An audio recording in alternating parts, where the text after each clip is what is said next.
Jordan Peterson. Jordan Peterson. Jordan B. Peterson. Jordan Peterson, everybody. Jordan Peterson. Jordan Peterson. Jordan Peterson. Welcome back, Mr. Peterson. The Canadian psychology professor is somebody people love or love to hate. Despite what you think about him, there is no denying the professor's impact. He's undeniably one of the greatest intellectual phenomenons on the planet right now. People were coming up to me and saying, this book saved my life. He is the ultimate father figure. I've spent so much time in the dark. It's not easy to find, not so much heroes, but people that can be so helpful. So you're anti-justice. Are you a Batman villain? I watched the Professor Against Political Correctness video and I was just so disappointed, I guess. His thoughts aren't quick. They're long and drawn out, and they're a story. Everything he says is a story. So you have to be there for the whole story to find out what is there at the end. Man does not live by bread alone, right? And spiritual bread, that's the story. If you're going to have these millions of people who are listening to everything you say, I think that you have to take some responsibility to help them understand what you mean. So this is what I actually look like, and then this is what people who don't like me think I look like. Which one is real? Yeah, that's a good question. Well, I would say they're both real.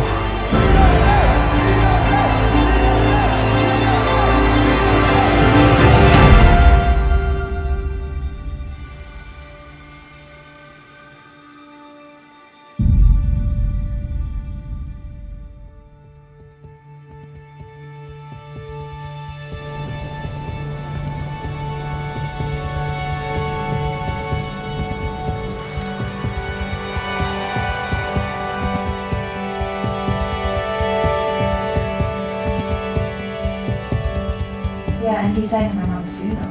That's when he started to play the piano as opposed to playing the guitar. And he did it and sent it before he left.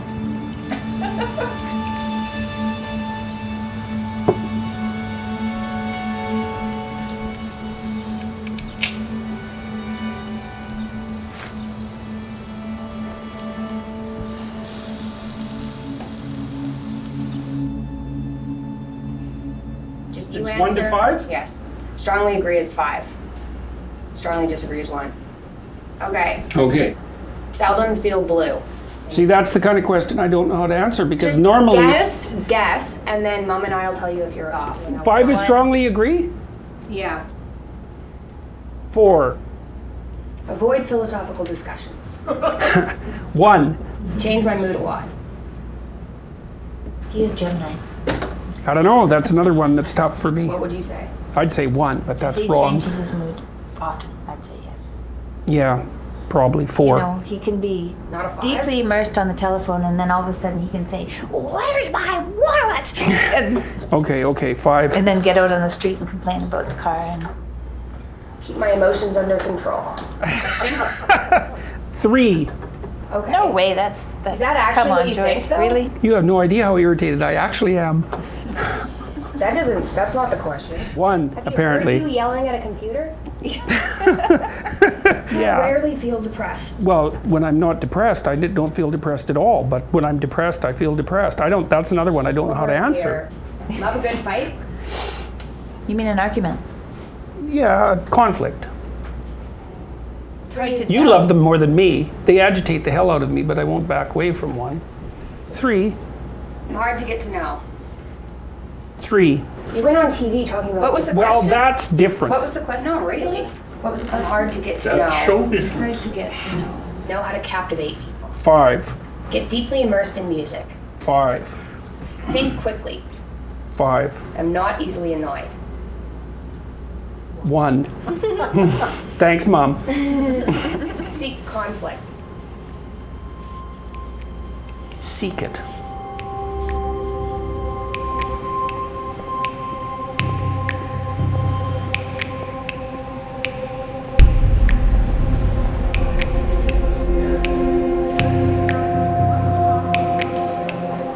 When you're speaking about existential personality theory, it's important to place the individual in a broader context.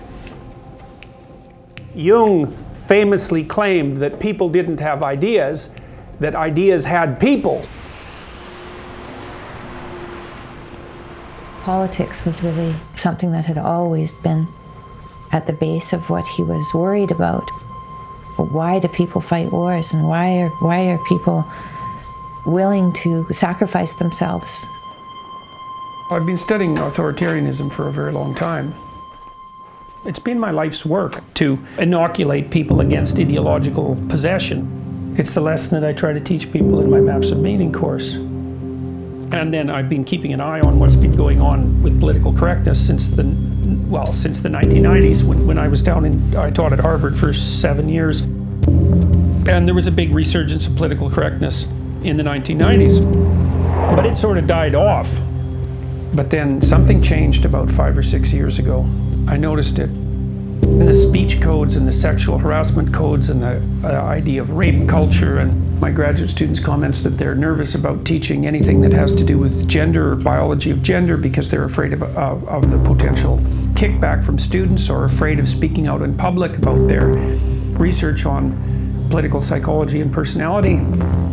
It's just an endless array of details indicating that the requirement to speak in the politically correct manner is becoming overwhelming. It just so happened that it was the trans pronoun issue that brought in this restrictive legislation that had forced speech content, which I think is a very bad idea in principle. Very, very dangerous idea.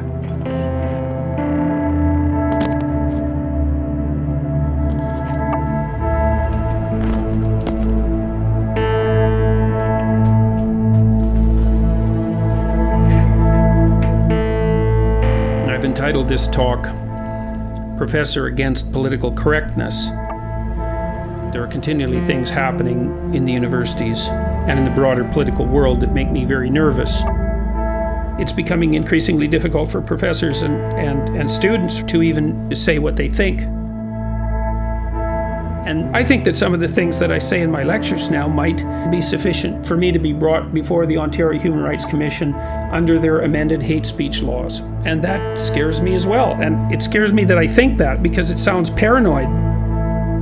And there was a first reading of legislation in the Federal House in Canada about a bill called C-16. And I'm very proud that on May the 17th, we introduced Bill C-16, an act to amend the Canadian Human Rights Act and the Criminal Code. The bill addresses a fundamental issue of equality and human rights, the discrimination and hate crimes experienced by trans and gender diverse Canadians. Definition of discrimination and harassment. Now, these are truly terrifying. Discrimination happens when a person experiences negative treatment or impact, intentional or not. Intent matters. This is a painful thing that human beings have learned. It's at the base of our modern legal systems. If I accidentally run into you, that's way different than if I run into you on purpose. And so this policy is designed to reverse that. So this is the scenario I've been running through my head. I can envision a student or a colleague insisting that I call them using gender-neutral pronouns. I'm not doing that. I'm not doing that. I don't recognize another person's right to determine what pronouns I use to address them. I won't do it. Now, my decision might be illegal, and maybe it's even a decision of hate, but I'm not doing it.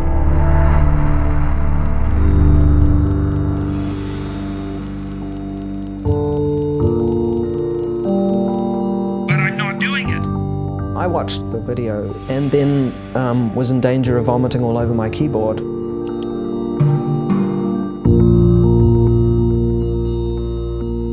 I started tweeting about it, and I made a number of comments basically calling out Peterson for being transphobic. But I just sort of felt that I could speak perhaps to having a little bit of lived experience as a non-binary and a trans person on campus. And I wanted to try to stick up for students who felt under fire from Peterson's remarks.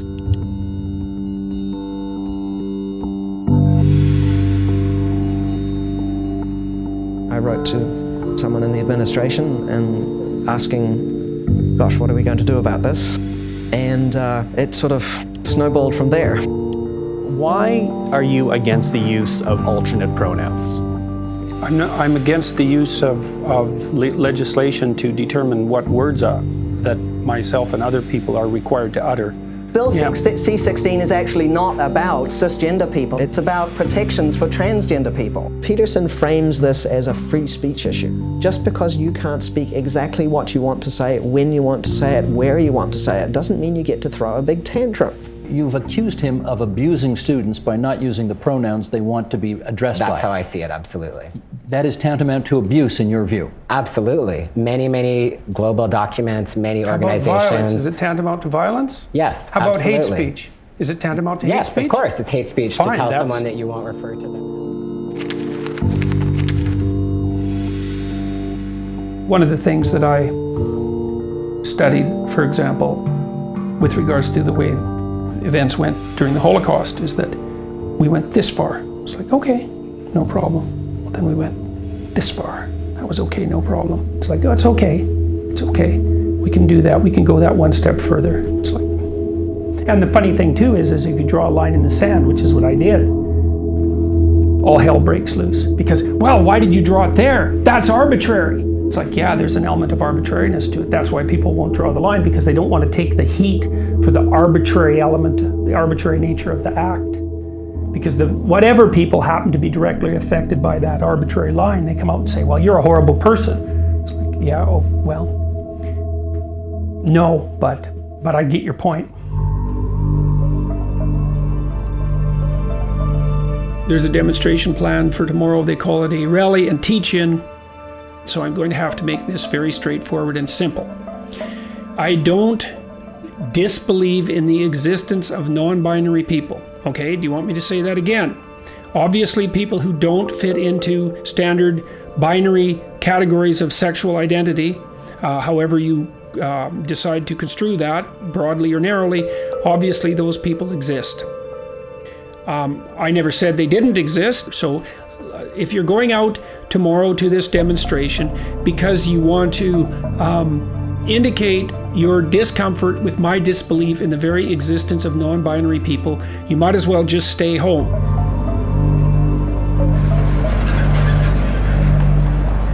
Everyone who is here who has seen the Peterson video, I want you to raise your hand if this is the very first time that you've ever heard anything like what he's saying. We had created what should have been a historical event.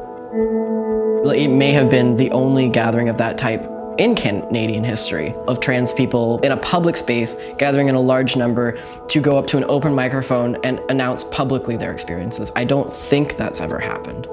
And that was a huge deal to us when we put that on. We are here today to call out Jordan B. Peterson.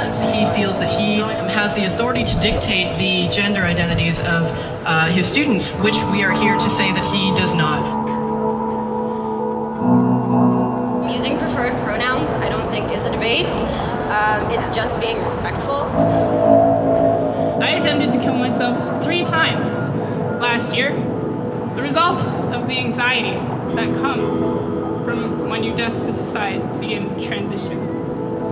It leads you to do things, horrible things.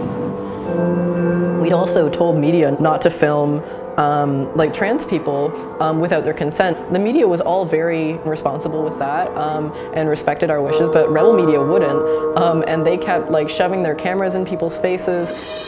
Actually, I'm talking to people because I want to know whether they want a man to be fired. I want to know about Bill C-16. I want to know what they think about campus freedom. Everyone here can give their opinion on whether they think this is a campus with free speech. Anyone of any skin color or gender can give that opinion. Or the Lauren Southern thing was basic definition of trans people being talked over. She had just legally changed her sex marker as some sort of anti-trans publicity stunt a few days before. One more thing, for purposes of this identification, I would like to be identified as male. I brought in all of the proper documents.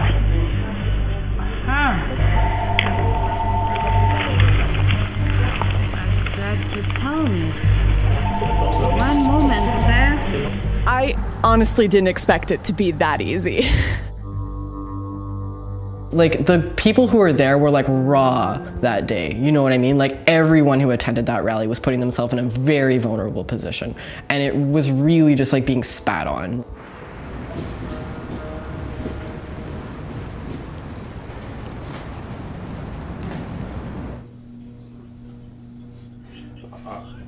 Yeah. Yes. I think people also have to start pushing back and saying, when they hear this constant noise about what group identity you belong to, and to make that the cardinal element of their identity. It's appalling. Okay, well, it was really good talking to you guys. Okay, good. Yep. Bye. Now, who was that?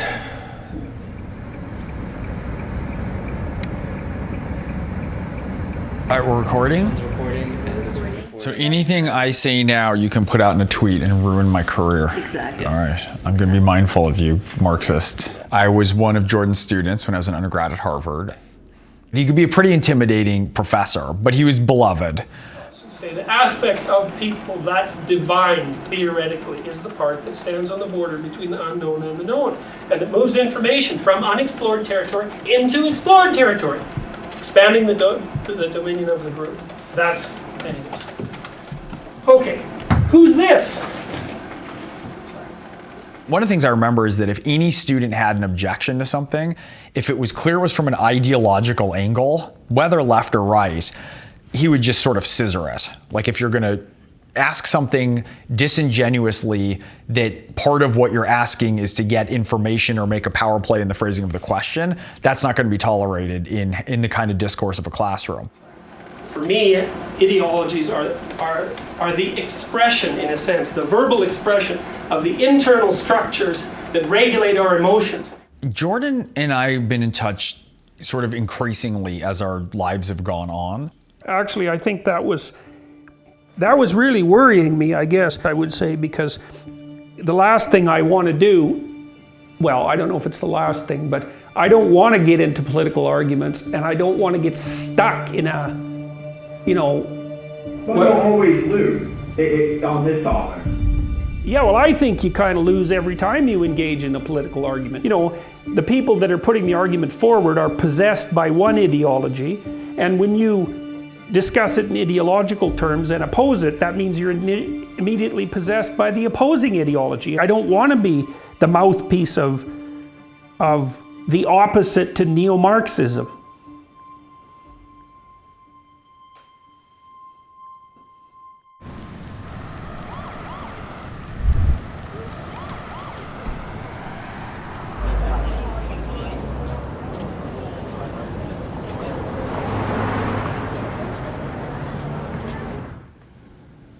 All right. I don't know what's going to happen. That's all. Could be catastrophic for me. I don't even know where I'm supposed to meet people.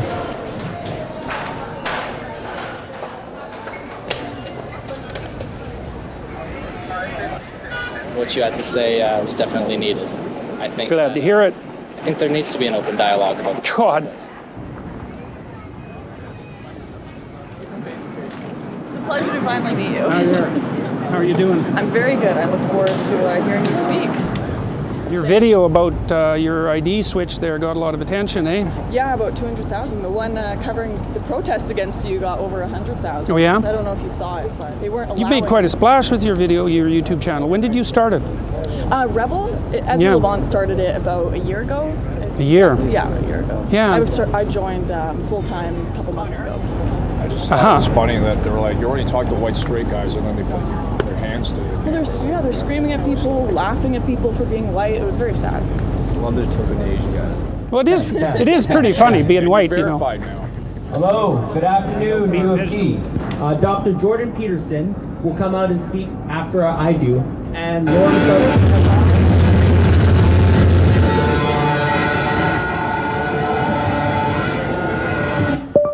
Let's not do We're that. here for the shall we? Rally for Free Speech, and we have some other companies.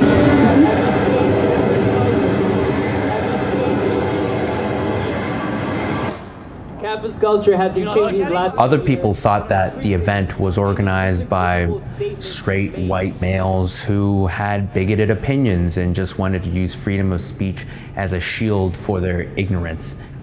People on the other side did not understand the people who are disagreeing with the social justice left. We feel that, yeah, there is an issue of political correctness. It's not because I'm completely ignorant. It's because I'm trying to think about those things and trying to form an opinion about those things. Shame! Shame! Shame!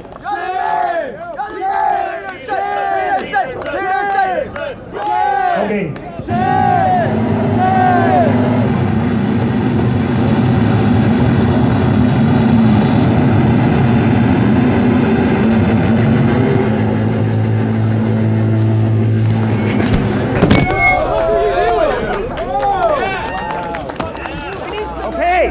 So let's try this again. The reason I'm defending freedom of speech is because that's how people with different opinions settle their opinions in a civil society. And if we lose that, we'll lose so much you can't imagine. It's as a consequence of free speech and the ability to speak that people can put their finger on problems, articulate what those problems are, solve them, and come to a consensus. And we risk losing that. Now, the radical left activists are trying to turn this into an argument about sexual politics. And it's only nominally about sexual politics. It's about language that's designed to control our freedom of expression. I'm asking each of you, as individuals, and to say clearly and carefully what you have to say. I just express my profound gratitude for what you're doing. Hey, thank you. From different races standing together. That's okay, I've got a platform. YouTube seems to be doing just fine. Yeah. So, and it's okay, this sort of thing, you know. There's no violence. As long as there's no violence, it's okay. And so we'll see how this plays out. Recognized by anybody. How am I disrespecting it? By refusing to include this language, which is already in your vocabulary, into like a sentence just when addressing somebody. That's almost, well, it should be and it will be an act of hate. Like that is ridiculous. Yeah, that's for sure. Like that to me is you're denying somebody's identity, and that's fundamentally wrong. Well, you're more than entitled to your opinion. I think that the pathway that you're pursuing to obtain the rights you want will kick back hard and not in the direction you want it to. So I really don't believe that, because yeah, I know. I think you're behind. You might be right. The progression here is moving way faster than you are, and like for you to be this far behind at this stage is kind of sad. Sure. Who are you? Ethan. I'm a student at UTS. Hi, Ethan. How you doing? Good. You? I really respect what you're doing. Thanks. No problem. Let's go upstairs. People took selfies. Yeah, I know. You think that's pretty funny, do you? The intense part was the fight over the speakers. The speakers, yeah. Yeah. And there was one guy there. There was one guy there who was that far from being violent. Oh, really? On the other side? On your side? Well. Well, on the right or the left? Side. On the right or the left? On the right? Well, you gotta be careful there, kiddo. Okay, sorry.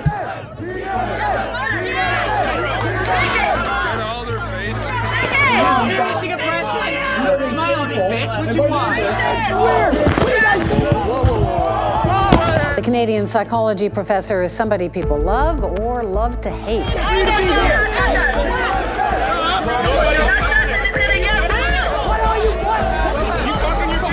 I think one of the hottest topics in the country today, Professor Peterson, and it's all because of you.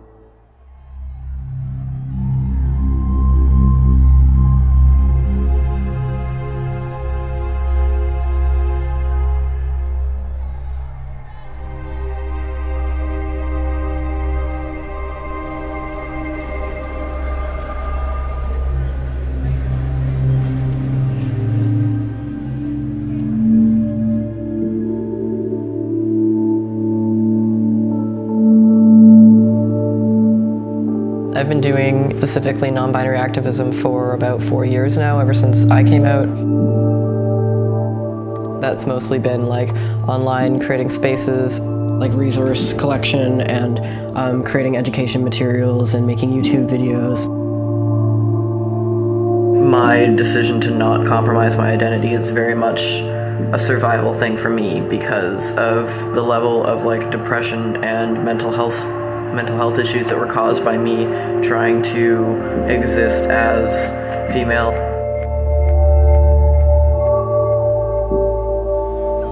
We're here at the free speech counter-protest to our please respect us as human beings protest that we put on last week. The Jordan Peterson thing was the first protest I'd ever like participated in, or participated in arranging rather. You have no idea if I'm your enemy. You have no idea about me. You won't use my pronouns, so I'm pretty sure you're my enemy, yes. Yeah, well, I know you think that, but I don't believe that using your pronouns is going to do you any good in the long run. I think it'll do quite the contrary. What the fuck? Is that your medical opinion? What? Is that your medical opinion? Like, you are aware that non-binary people are valid in the American Psychological Association. Is that your opinion? Yes, it is. No, it's not. It's about non-binary pronouns. No, it's not. This was one of the speakers who spoke at the rally in support of Jordan Peterson that my friends were involved in disrupting. Do you think people love them? Do you think they're hugged and taken care of? Do you think people love those people? Do you think they're listened to? No! So they believe these crazy intersectional cultural Marxist ideas. With tattooing your body and cutting off your genitals. It shows the kinds of things that were being said at that and the reason why people thought that it was important to counter-demonstrate that.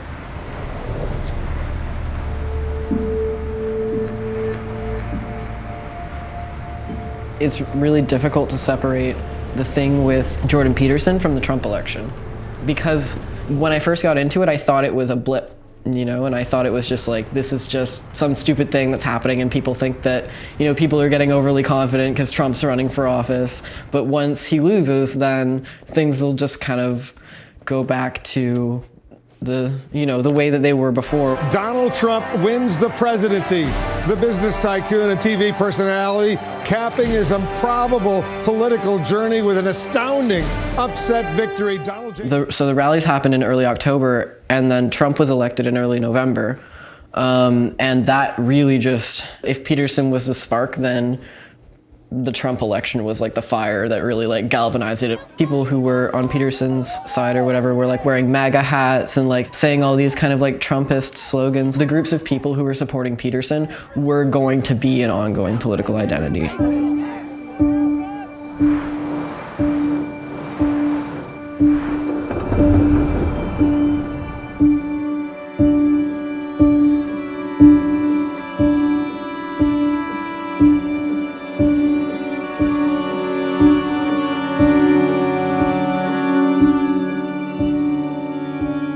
Dear Dad, I don't completely understand the driving force behind what I have been working on. I'd been obsessed with the idea of war for 3 or 4 years, often dreaming extremely violent dreams centered around the theme of destruction.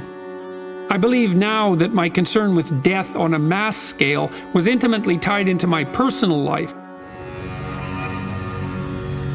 Carl Jung has suggested that all personal problems are relevant to society, and that any sufficiently profound solution to a personal problem may, if communicated, reduce the likelihood of that problem existing in anyone else's experience in the future.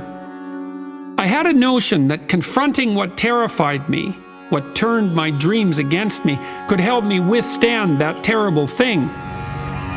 This idea allowed me to believe that I could find what I most wanted if I was willing to follow wherever it led me, knowing somehow that once started, an aborted attempt would destroy at least my self-respect, at most my sanity.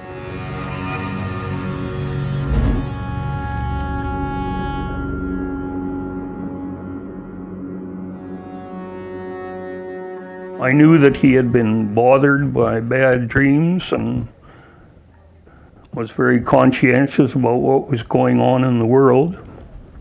And for a while thought he could solve it with political action, and that disappeared. Then he seemed to kind of take a route that led him into, why were there wars? Why was man so damn miserable to each other?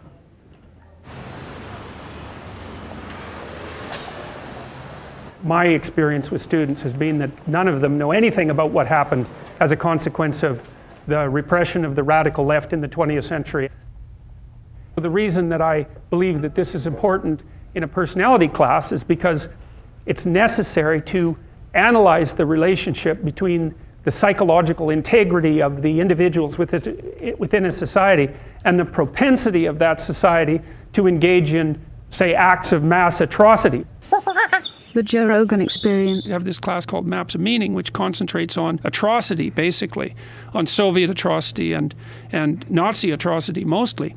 And what I try to do in the class is to teach my students that had they been in Nazi Germany in the 1930s, they would have been Nazis. And had they been offered the opportunity to be an Auschwitz camp guard, then maybe they would have leapt at it. And maybe they would have been in the more sadistic proportion of the Auschwitz camp guard population.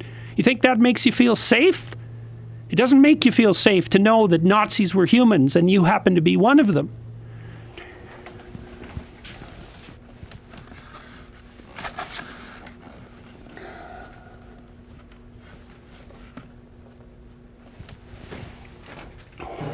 I guess we didn't talk about this one. That's not a copy, that's an original. And there's a bit of the statue of David in this one, I think, because the hands are quite exaggerated in size, and that, at least in principle, gives the figure more power, because hands are so powerful. So, obviously he's on a podium, he's about the same size as me in representation, but his hands are at least 50% bigger than they would be in real life. So it's kind of an interesting technique. So people ask me, sometimes people are shocked when they come into the house because I've got paintings of Lenin. It's not like I don't know he was an absolutely murderous tyrant, but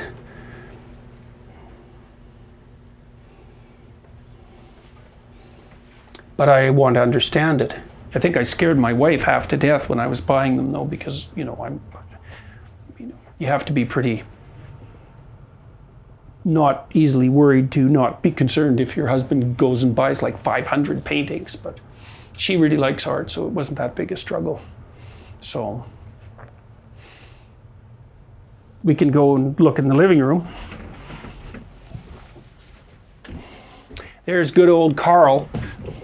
My daughter, for Christmas one year, she found a plush doll that was Karl Marx at some intellectual kids toy store, and he was on sale for 50% off, so she bought me that for Christmas, which I thought was real funny because, it's one thing to buy Soviet era artifacts online for nothing in this capitalist market, which I thought was extremely hilarious, but to buy a 50% off Karl Marx doll, that was just exactly perfect.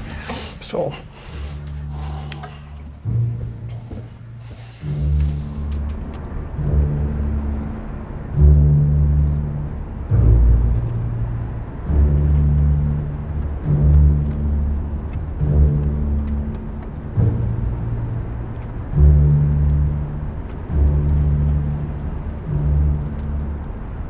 There's a message from the event organizers. Yeah. It says, we're dealing with a crisis at the moment regarding the risk management department possibly pulling our approval to run the event. I'm trying very hard to make sure this doesn't happen, but we'll need to discuss with Dr. Peterson how we can proceed if this occurs. I'll fucking go anyways. He's probably going to call you in 10 I'm going to minutes. call him. Okay. Hi there, it's Dr. Peterson calling. Yeah, and who is the risk management office? And what needs to be done here is I need the names and the phone numbers of the people who are making this decision. Yep. Bye. Scum rats. So the risk management office is thinking about pulling their permission. Yeah. And if they go ahead with it, then they cancel them as a club for the next year. You're kidding. No. That's threatening. That's That's called blackmail. blackmail. That's it. Yeah. That made me mad. Yeah, I see that. Yeah. Shaking again. Oh well.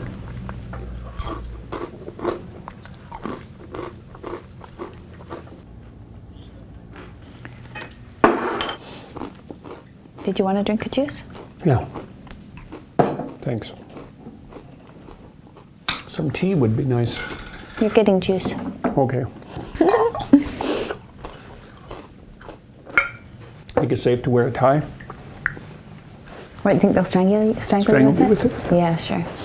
It's a lot. I don't see it being anything, really. Just a lot of. You think it's a lot of noise? Lot of fluff. Yeah. Probably.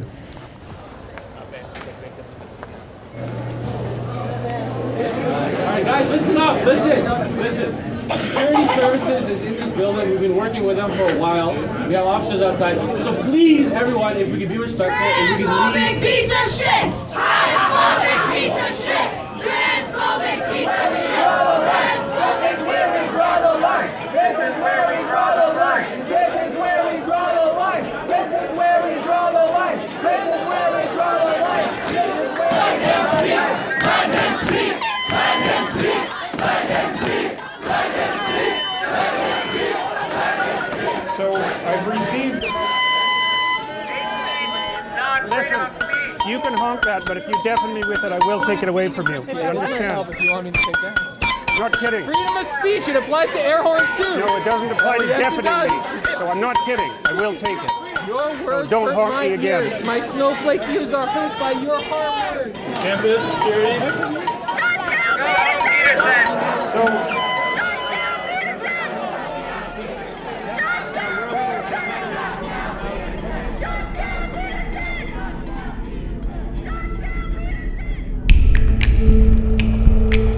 Okay, well, thanks guys for tuning in and again for offering support for the continued operation of my YouTube channel. We're in a chaotic time, and I've got letters from people all over the world who tell me how they can't say what they think. Jordan Peterson. Jordan Peterson, the unprecedented international media phenomenon. Is any of this, all the pressure and the scandal every 3 weeks, is it weigh on you? Yeah, it's like simultaneously the worst possible thing and the best possible thing that could happen. Well, financially, it's been a boom, right? I shouldn't say this, but I'm going to because it's just so goddamn funny. I can't help but say it. I figured out how to monetize social justice warriors. This is Sam Harris, and today I am speaking with a guest who has become quite famous online for standing in opposition to changes to the Human Rights Code in Ontario, Canada. And he is actually the most requested guest I have had at this point. Hi all. Are you coming to the talk? What time is it? 6:30. 6:30? I'll be there. Looking forward to it. Jeez, I'm a name brand guy. Are you? Yeah, it's pretty fucking weird.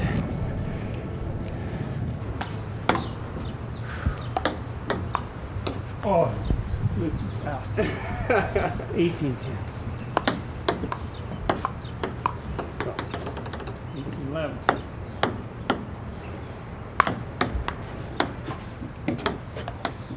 The public response has been overwhelmingly positive, so I think that's given him like steam. It's made it easier for him to just keep at it.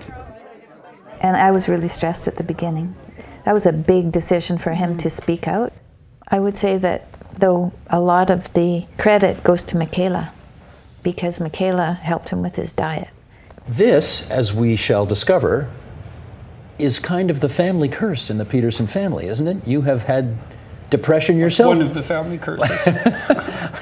You've been dealing with depression yourself for much of your life, right? Since when did you? That's hard to say. I mean, It might have been for my whole life, like as far back as I can remember. I know that when I was a child, I had a very low threshold for tears. Last September, I went on an elimination diet, and then just out of the blue, like 2 months into the diet, my depression went away, and I wasn't expecting that to happen because I thought, you know, chemical imbalance is what doctors tell you, and I just thought I was stuck with it forever.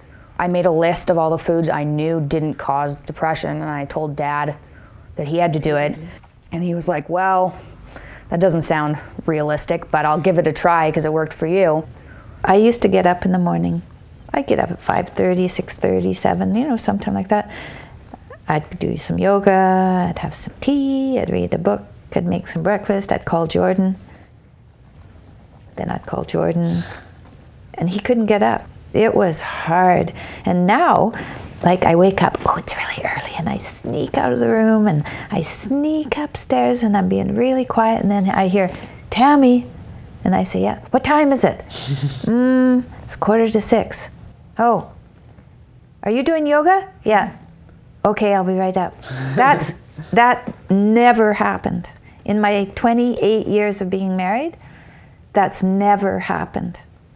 It's been a remarkable transformation. It has, yeah, for sure. Because he used to talk like a revolutionary, but now he acts like one.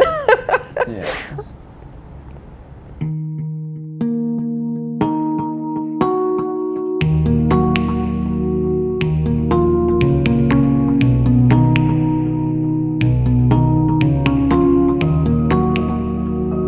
So I thought, to bring full closure to the class, I was trying to solve this terrible puzzle about how it was that human beings got themselves in such a tangle about what they believed. Such a tangle that we were pointing the ultimate weapons of destruction at one another. And it seemed to me that the proper solution to that was to live properly as an individual, because you're more powerful than you think. Way more powerful than you think. I mean, God only knows what you are in the final analysis.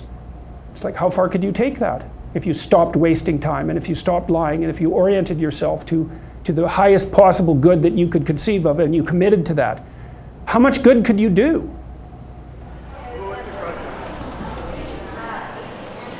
There's so much more than just like intellectual ideas. This is why I also, on your Joe Rogan podcast, why I was like, oh, everything is kind of going to be online, and that's great. It's like, no, that's nice, that's a good thought, but we need people. We need like embodied people in front of us, like there's like the person. Well, that's interesting. So that gives me something to think about too, because I'm trying to figure out how many talks I should go to, and you know, and I keep there. People need to see and to like shake your hand and to like, or just like people need to be around people. Okay. We're not vessels. Yeah, I get it. Yeah. Thank you for keep on keeping on. Oh yeah.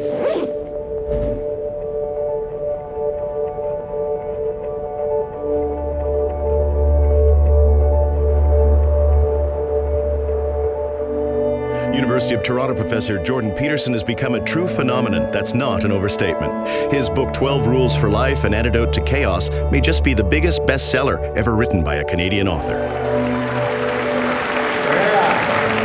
Well, you guys know the book is just blowing up. Everything that this man is doing is just absolutely exploding. And you're in on the right kind of revolution. I really believe that. You guys are in on not the bloody revolution. On the idea revolution. Rule 7 is to do what's meaningful and not what is expedient. And that's a lovely thing to know. And it's allied tightly with Rule 8. The two go together because you can't really do one without the other. Rule 8 is to tell the truth, or at least don't lie. And one of the things that I think I figured out is that if you're going to follow the instinct for meaning, and I truly believe that there is an instinct for meaning, and not only that there is an instinct for meaning, but that it's the most real thing that there is.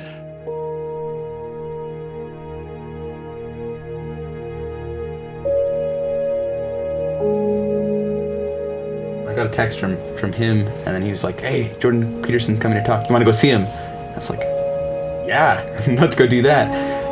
And then, I don't know, it kind of just fit in because my birthday was coming up shortly.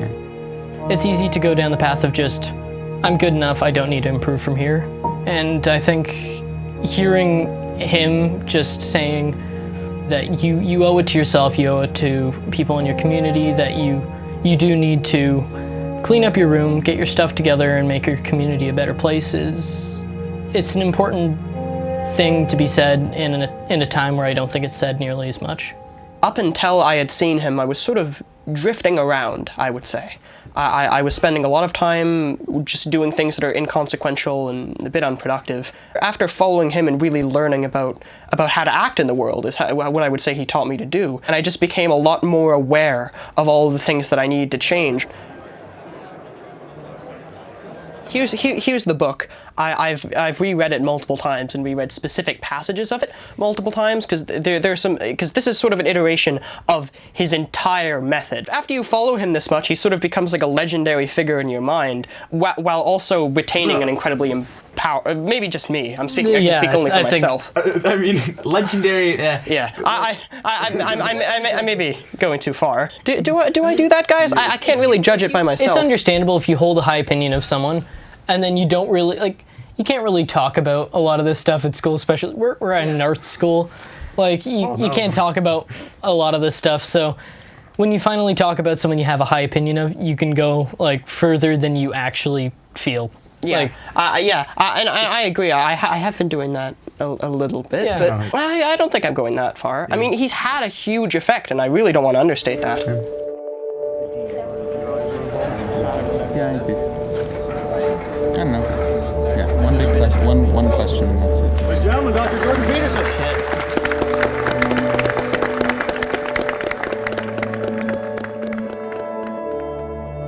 Hi, Matthew. Peterson, it's such an honor. I gotta thank you so much. You've helped me improve my relationship with my father. Yay. You've helped me rekindle my faith in religion. Huh. And one of the best things is you have given me the courage to stand up for my conservative and libertarian beliefs in the classroom. How's that working out? Oh, the history teacher's mad. Yeah? But we've got a few kids in our class keeping the neo-Marxist history teacher in check. There's just a few students there that are all watching him and making sure he doesn't say anything out of line. It's quite funny. That's hilarious. We all watch you. We all watch Ben. God, he must just hate me. That's great. Let's get a picture, man. It's really good to meet you. So you getting sharp? 2, yeah. Good. 3, ready? Say hi to your friends for me. Yeah. Tell them to keep it up and to be gentle. All right. Hello. Hi. What's your name? Connor. Hi, Connor. Wow. How are you doing? Did you enjoy the talk? Yeah. Good. Definitely. So what are you doing here? I came here to see you. Have you been watching videos?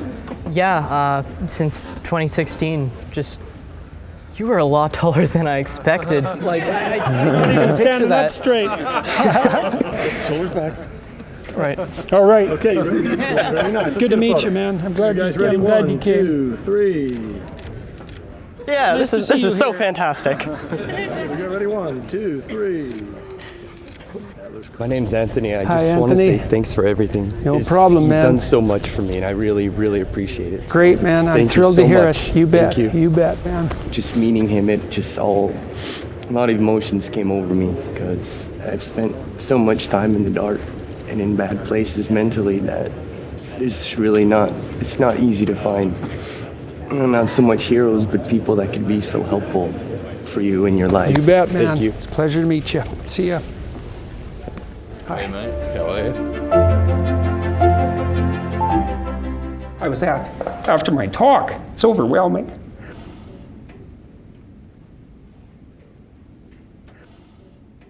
I don't usually think about these things, but I was after my talk last night, and so all these people line up, and they have their 15 seconds with me, and they're kind of tentative. They're excited and attentive when they come up to talk to me, and then they have 15 seconds of time to tell me something. I'm really listening to them, and they're hesitant about whether or not to share the good news about their life, and I think it's often because when people share good news about their life, people don't necessarily respond positively.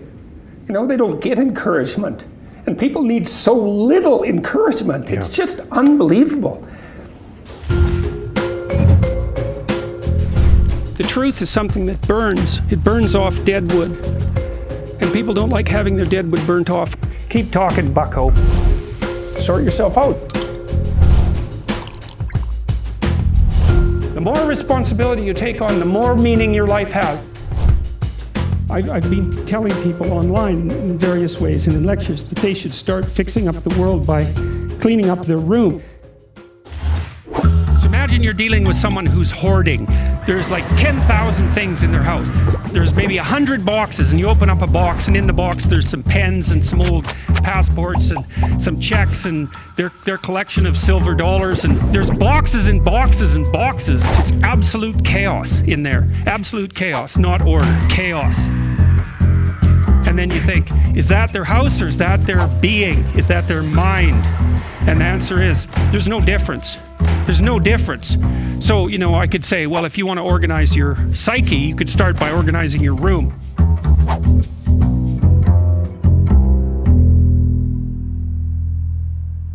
So people have been taking the things that I've been saying and making them into merchandise. These are bumper stickers that someone sent me. There's about, I don't know how many of them, but quite a few. Clean your room, which has become some kind of an internet meme.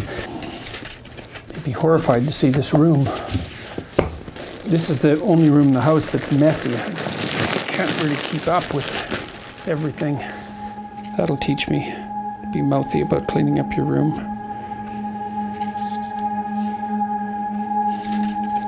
Can't possibly express how grateful I am to you for all the ways you have and continue to help me. What you're doing for society is really important. I don't know what to make of it. It's all part of the same strange thing, I suppose, whatever that thing is. Sharp. Who's here? What have we got here? Oh, those are silly. That's a poster that someone spent an awful lot of time making, which is, well, I don't even know what to say about that.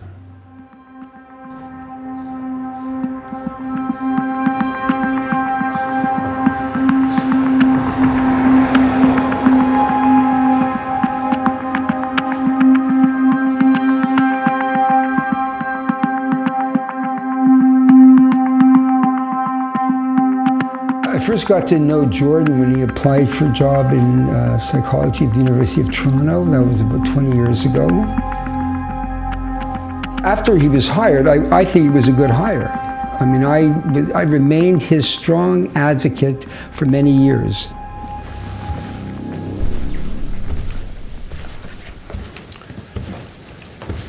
So this is the third floor of our house where Jordan and his family lived for about 5 months. It looked a little different then, but this is where it was. And we all ate together downstairs. There was not a kitchen up here. And it was a kind of lovely 5 months. We got to know each other very well, got to know his family very well. And afterwards, it remained a kind of familial relationship.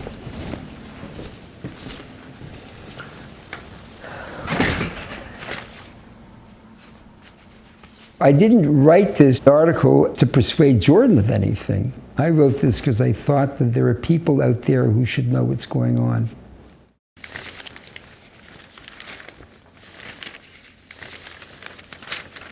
What was extremely upsetting to me was the disregard for students, and he was extremely polarizing at a time that more polarization was not helpful.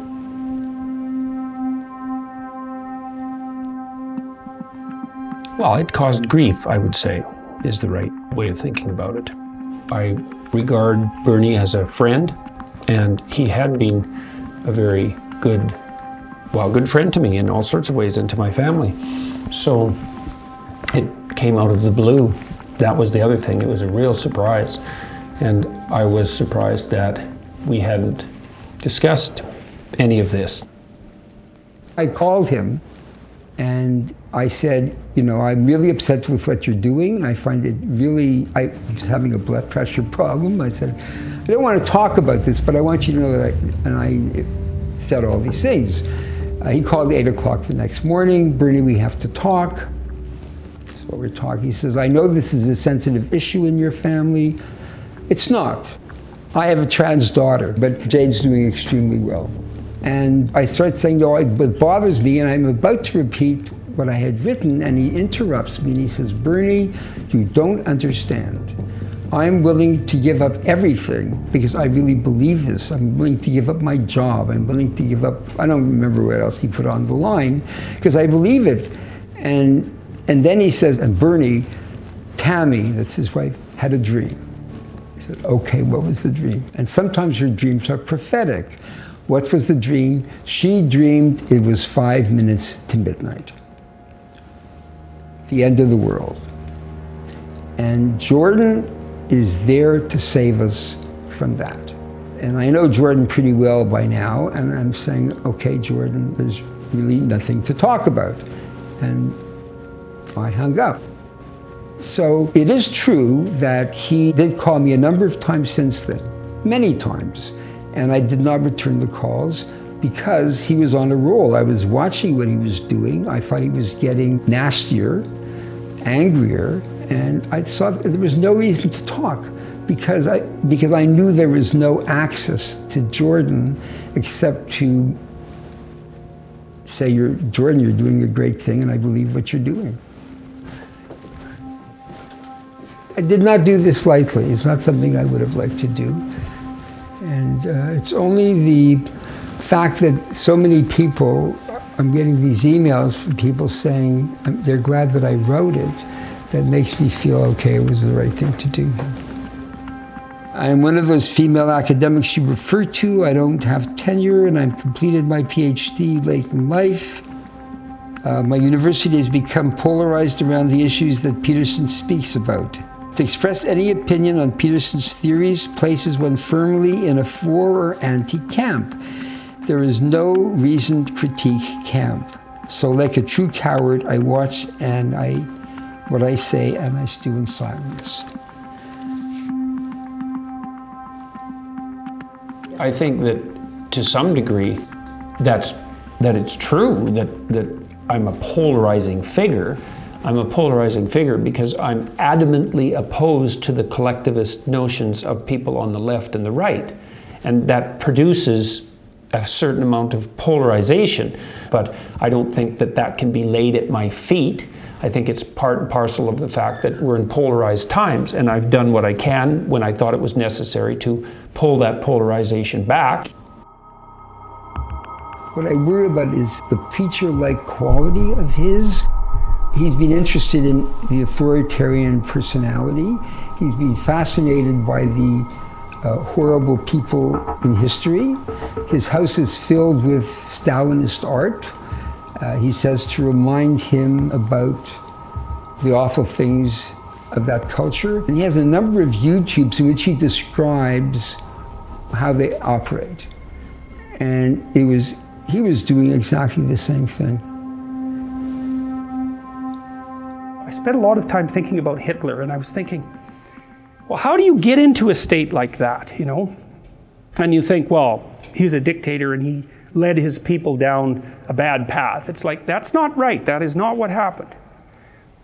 They had a conspiracy together and went down a bad path. Now, think about it this way. The crowd's not happy and neither are you, and there's reason for it. And so you start talking to them. You don't know what you're upset about, and neither does the crowd. So you start to articulate some things about why you might be upset. And some of them fall flat, but you're paying attention to the crowd. And some of the things make the crowd really wake up and listen. And so you start saying more of those things. But it's not like you're sitting there saying, although you might be, I'm going to tell this crowd more what it wants to hear. It's more sophisticated than that. And so you do that 1,000 times, and you do that to ever-increasing crowds. And the crowd really starts to go mad. And they basically tell you that you're the savior of the nation. It's like, how many bloody people have to tell you that before you start to believe it?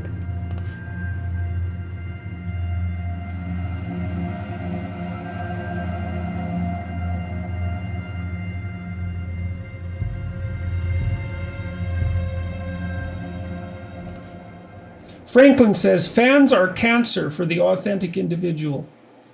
Well, I guess what you're pointing at is the danger of fame. I can't say that I'm particularly comfortable with it, which might seem to be rather hypocritical, as it isn't like I've shied away from exposing my views in public. However, I would say, I think that's mostly because of the responsibility. You know, I've been terrified for a whole year that I'd say something, you know, unforgivably stupid and demolish myself in public and feel guilty and horrible about that for the rest of my life. I can't imagine what it would be like to be hated publicly. I think that would just kill me. I really think that. Our next guest is the kind of guy people either love or hate. Clinical psychologist Jordan B. Peterson has been described as one of the most influential thinkers of our time, but also as an alt-right figurehead who spouts conspiracies. People associate you with pandering to like white supremacists. You are a provocateur. I never said You're like anything. the alt-right that you hate to be compared to. Because the political agenda that I opposed was being driven by the people on the radical left. Those are the people that I've been taking to task, let's say. Didn't expect that the initial reaction would be, oh, you must be a Nazi. My sense is, generally speaking, that if people want to talk to me about what I'm doing, then I talk to them. Now, you might say, well, be careful who you talk to. It's like, well, fair enough. And then one last thing. I'm not exactly sure what to make of the alt-right and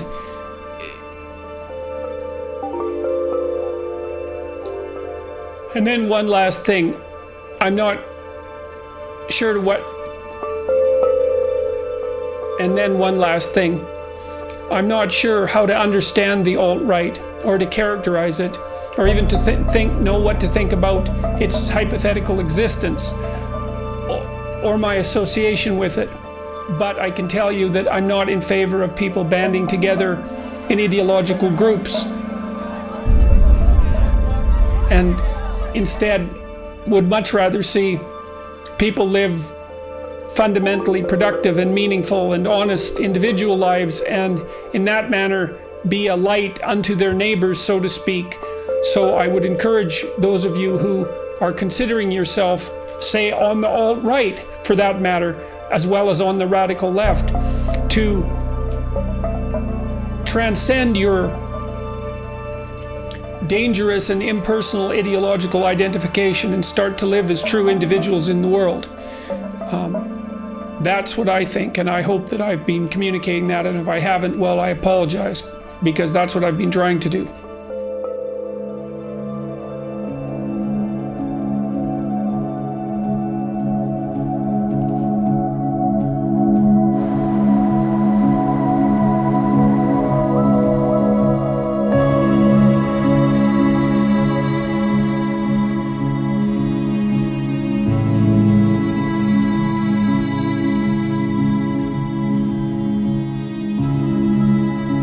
I'm an icon carver, so one of my big interests is Christian symbolism and symbolism in general. I first encountered Jordan on listening to him on the CBC. I was driving and I couldn't believe what I was hearing because it was so close to what I thought. And so from then on, we kind of got to know each other and realized that we both have a very symbolic vision of the world. We both see the world manifesting itself in patterns. And so I think that Jordan is playing this kind of in-between character, and he's kind of standing in between different sides because the left has been winning the culture war, let's say, for the past decades. Because of that, the fact that Jordan is standing there more, I think he's standing quite in the middle, and he's trying to call the attention to the fact that the left is becoming totalitarian, then obviously people who are more on the right are going to see him as their hero, let's say. I've had very, very few, but the odd letter from, and really, I mean, I could count them on the fingers of one hand, from neo-Nazis, self-stated, who say some variant of, we understand completely that you have no time for us, but we think you're wrong. It's like, okay, well. One of the things that I think that has been amazing in what he's been doing is that this is hard for people on the left to really understand, is that he has actually been tempering the right. And I think he knows that he's been doing that. Because we've all felt that there is this really radical right that's bubbling underneath, and it's there. There's no doubt about it that it's there. But the problem is, what do you do with those people? How do you interact with them? Like, if you just say, oh, they're evil, like, let's not talk to them, we just need to shut them out, it's just gonna keep growing. One of the things that's happened to me over the last year, somewhat surprisingly, is that I've been invited to speak in front of a lot of conservative groups. And, I would talk about what was going on in the universities and what I thought might constitute a reasonable antidote to that, and that was the adoption of responsibility, and this was actually a saleable message to young people. He's saying, be part of a community, get a family, have friends, get a job. Like, that's how you can be a right-winger, not this stupid Nazi flirting with these Nazi ideologies. That's useless.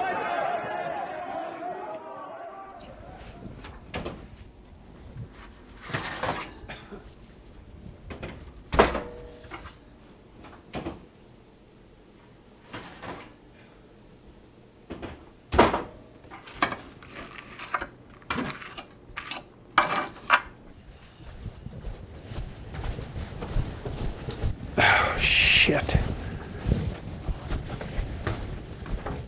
Forgot to charge my phone. Good morning. I was going to look into those theaters this morning, but... Did you eat? No, that's why there's food right here.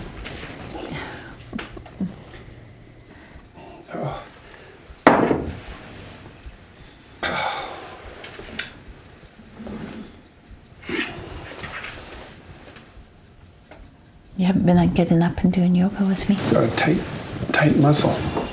You'll have to start getting up and doing yoga with me again. So what muscle is that? Runs down my back.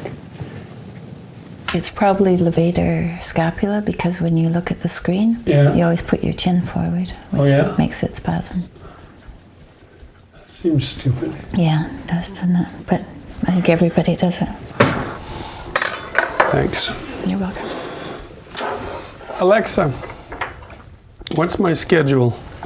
Here are the next 4 events. Today, at 12 p.m., there's lunch. At 2:20 p.m., there's Ben Shapiro interview on YouTube channel. At 3 p.m., there's Michael Shermer. And at 5 p.m., there's Mikhailov's birthday. You want to hear more? No, I haven't read Michael's book. Where is it? Right there. On the other side. Oh, I can't see it from there. No.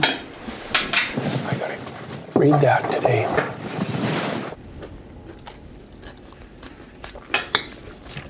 I wonder how many people have watched that high school video now. Never mind. You should concentrate on breakfast, dear. Yeah. What do you mean, yep? I am. No, you're looking at your computer.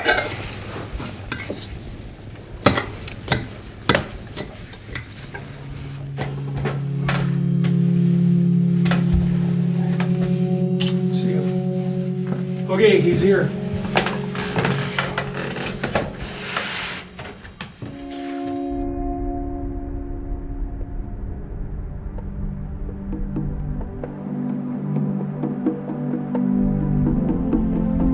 I don't really like being tangled up in the political wars.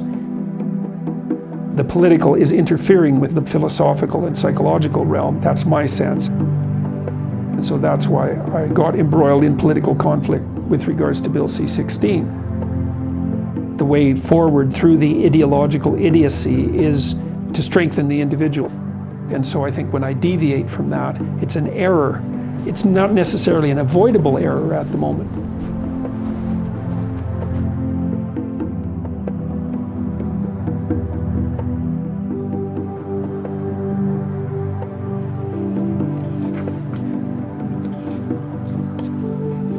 Oh, look at that. You know what that is? No. That's like the first draft of my book, Maps of Meaning. 1990. It was called War, Cause, and Cure. Oh, This is from the NDP back in Yeah. Well, in 1977. That stuff should be there. I ran for vice president of the NDP in Alberta, and that was the first public speech I gave. There was about 600 people. My knees shook the whole time. I'm running for the position of general vice president of the New Democratic Party because I believe I can make a contribution to the party in at least 2 specific areas, which are as follows. Firstly, Canadian nationalism. Being a Canadian involves tolerance of everyone, no matter what language they speak, the color of their skin, or what their political beliefs might be. George's interview. I'm amazed that you managed to keep that all those years. Meanwhile, there's a budding socialist in Fairview, and he apparently is destined to go far in politics. 14-year-old Jordan Peterson was almost elected to the executive of the Alberta NDP during their annual convention during the weekend in Edmonton. You're in about, what now, grade 9? 10. Grade 10. There's 2 more years to go in Alberta. Talked about Canadian unity. How do you feel about that? I really would like to see Canada stay together. I really would. What do you think you have to do to ensure that it will? I think we need culture of some kind, something definite. We need something that we can really be proud of in Canada, so it'll sort of hold us together. That's nice. I didn't sound like a smart aleck kid. No, I don't think you were. Well, you weren't a smart aleck kid. Well, that's good. Just pounded you if you had to.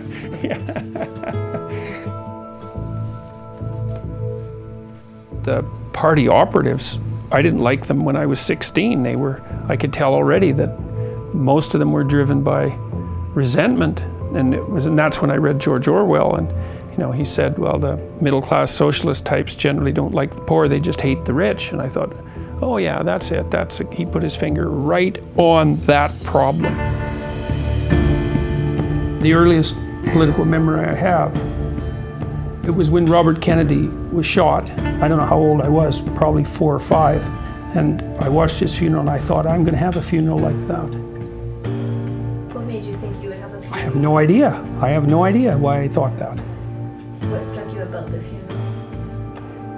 That it was, well, that it was a very large public event, that there was a lot of grief that was associated with it, that, it was the first thing that really kind of had an impact on me, I suppose, that was part of the outside political world, but I was pretty young when that happened.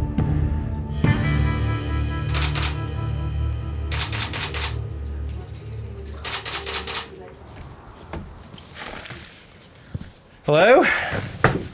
Jordan? What's that? It's a plague doctor mask. A what doctor mask? Plague. Plague doctor. Are you the plague doctor today? Apparently. Maybe not just today. Oh, okay. It's been hard. So it's weird seeing these 2 Jordans. There's the Jordan Peterson I know. There's the Jordan Peterson I see on Twitter. And then there's the cult of Jordan Peterson, which also has its own ideas, which are sometimes only somewhat correlated with what he actually believes. Actually, have your neighbors actually talked to you about this? Not much. I mean, I really haven't seen anyone. Yeah. I mean, how much have we seen each other? Not much. Right. And I see you more than I see anyone else. Wow. Yeah, so how's the band going, man? Pretty well. Hey, sure. I have been watching your lectures on YouTube recently, and how you doing, man? I'm Jesse Cook. Nice to meet you. Jesse. You have helped me through a lot of mental shit in the past month, and I just I'm glad to hear that. What sort of thing? Just going through some depression, anxiety issues. My life was out of order, and your lectures just gave me like a bit of space to work myself through, Good. Yeah, I don't know how to explain it. You explained it. Yeah. That's fine. Yeah, man. Yeah. Well, I'm really happy to hear that. I'm so thankful to fucking meet you and say hello to you. Yeah. Well, it's a pleasure. Keep up the great work. My pleasure, I hope man. to see you again one day. Good to meet you. He's having so many adoring fans. He's having so many people coming to him. And then he's also being confronted by people who he sees as mischaracterizing him. I mean, I get upset when I read some of the horrible things he says, and he does say horrible things sometimes.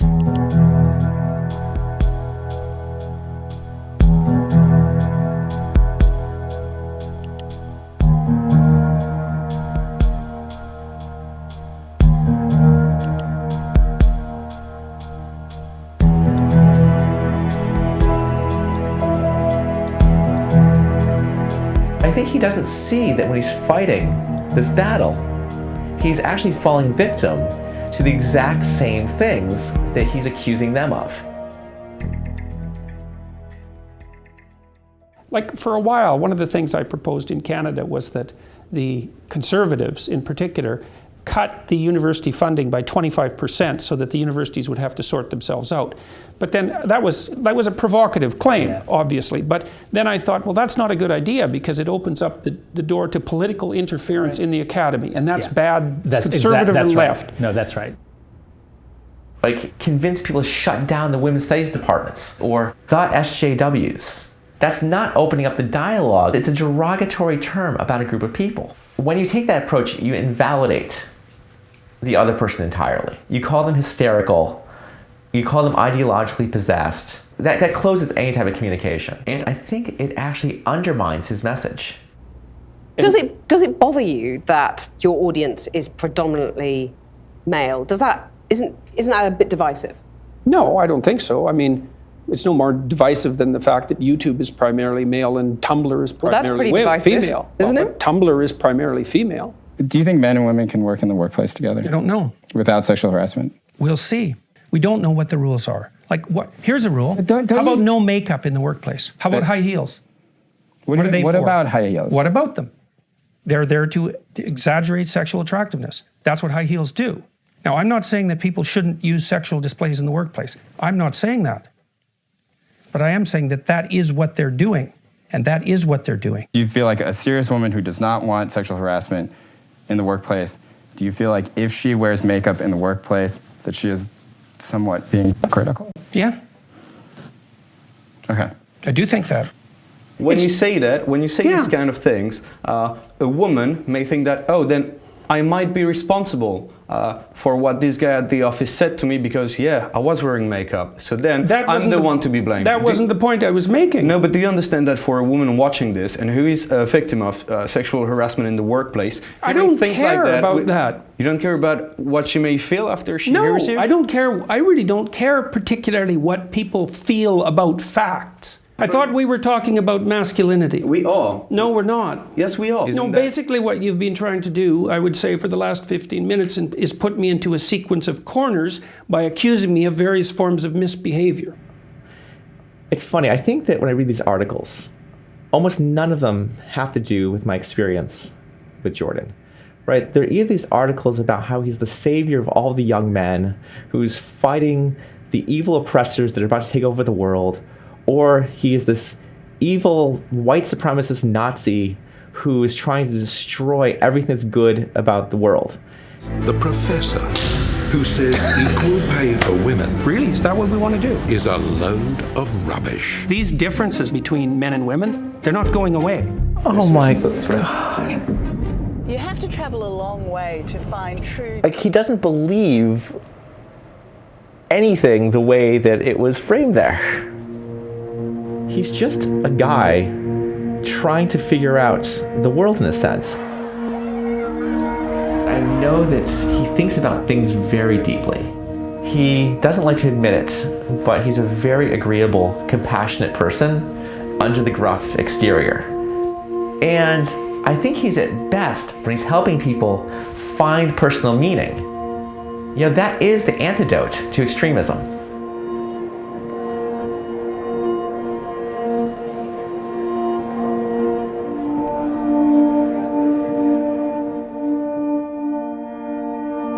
Life is suffering, but love is the desire to see unnecessary suffering ameliorated. Truth is the handmaiden of love. Dialogue is the pathway to truth. So speech must be untrammeled so that dialogue can take place, so that we can all humbly learn, so that truth can serve love, so that suffering can be ameliorated, so that we can all stumble forward towards the kingdom of God. Thank you for inviting me to McMinnville.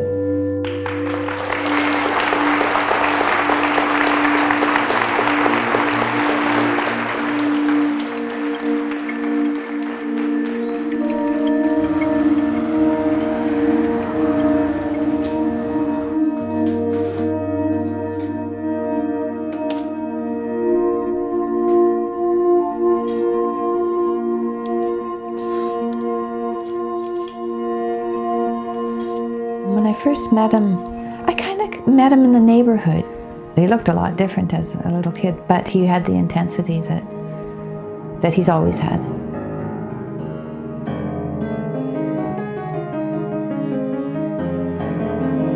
And that had to be about the third time he asked me to marry him, and I finally said yes. So he said, okay, if that's going to be the case, if we're going to get married, then the guiding principle in our relationship has to be truth, or it won't work. And I said, okay. I'd never really thought much about it before. You know, so I was just looking at everything that I had built my life on and was trying to decide whether that was going to be okay or not. So he really put a bee in my bonnet. He really put a bee in my bonnet.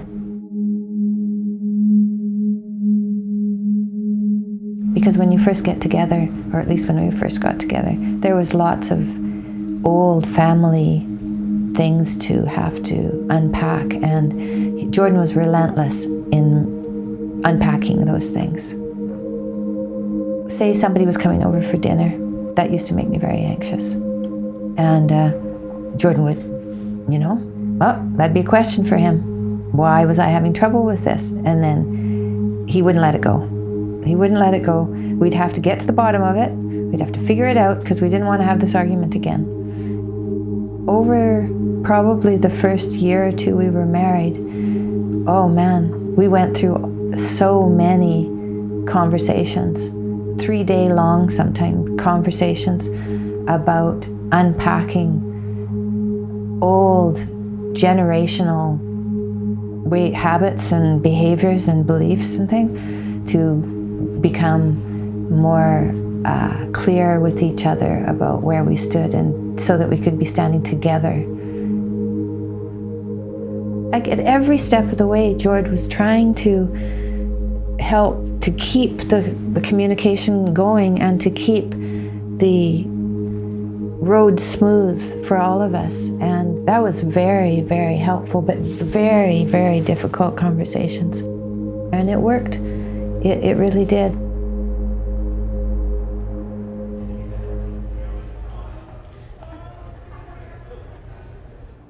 People ask me what it's been like for me, and they always approach me like this must have been scary, or this must have been overwhelming, you know, and I travel with him, so I'm there, but he really is like plugged into the world like he never was before. Yeah, well, we'll work out a detailed tour through Europe, and so and I'm looking forward to that. And so finding moments where we have him again are precious moments. It wasn't scary, and it hasn't been overwhelming, but I've lost Jordan to the world. Thanks for being the father I never had. Hey, my pleasure.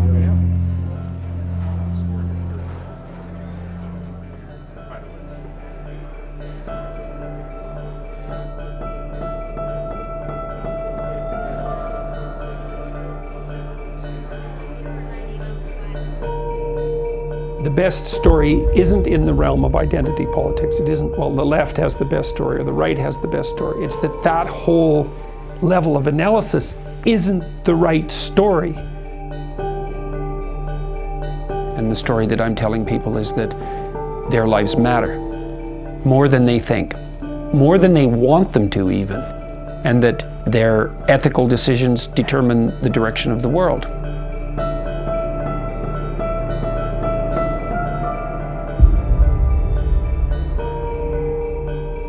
I'm not a huge fan of the fact that this documentary is being made, because I think I said to you at the beginning that I thought that if a documentary was going to be made about what was happening at all, it should focus on the trans community and how the trans community has been affected by this.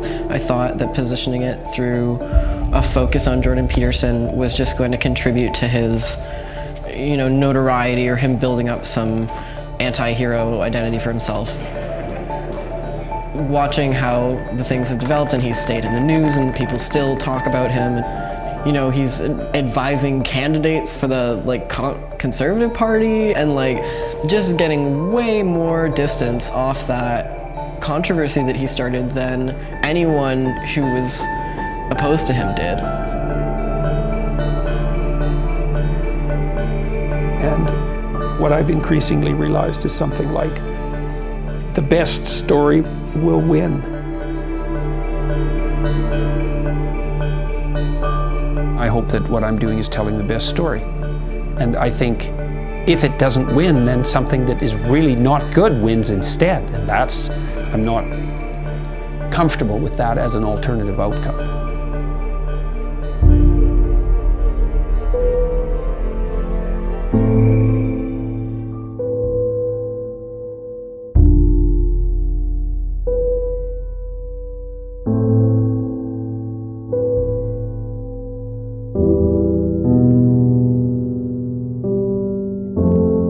Well, it's changed my life. It's undoubtedly changed me. I don't know how. I haven't had enough time to think about it. So imagine that something really incomprehensible is happening to you. You can't believe it. You have no place in your conceptual structure to account for that. And so you feel as if it's not real. That's what derealization means. It means this isn't my life. You're separated from it. It's because you can't comprehend it. Well, every time I wake up, it's like I wake up and then it hits me that all this is happening.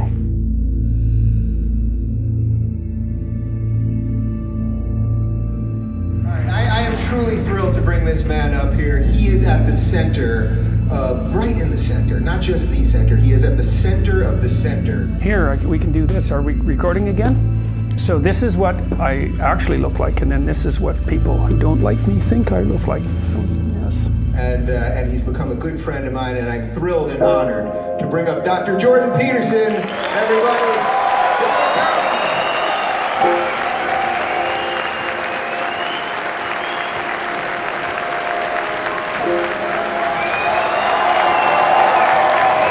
Which one is real? Yeah, that's a good question. Well, I would say they're both real.